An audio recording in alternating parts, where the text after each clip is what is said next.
Well, let's speak to Jessica Washington, who's live in Malang, where the stampede happened. And Jessica, can you tell us a little bit more about the investigation?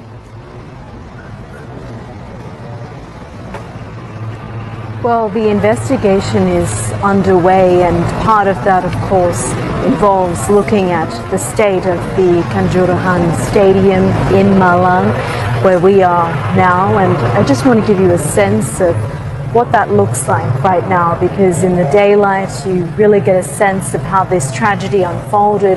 You can see this ventilation area appears to have been smashed by spectators as they tried their best to leave the stadium once tear gas was fired. And this metal door over here, you can see how it's been bent out of shape because people were really running for their lives. That's what spectators have been telling us, that police fired tear gas, but many of the exits were shut, and so they didn't even have the opportunity to try to escape. And that's how this pileup began, and people lost their lives as the stampede happened. You can see here people have been leaving tributes throughout the weekend and today as well, flowers and candles.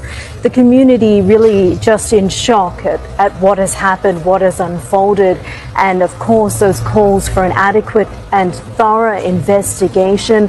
That investigation is still very much underway, but we understand that police are looking in particular at 18 officers who had some involvement in firing the tear gas. But the community here is so angry, and they are calling for answers. And you can see signs like this scattered throughout the stadium.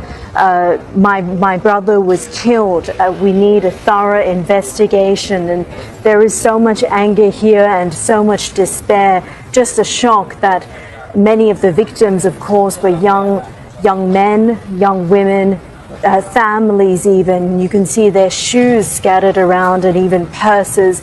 People were fleeing for their lives, and really just you can see dozens of shoes throughout the stadium. And here this sign, particularly powerful: Polisi Jahat, evil police, you killed my brother. And so people are looking for answers, they're looking for accountability, and it remains to be seen whether they will ever get that.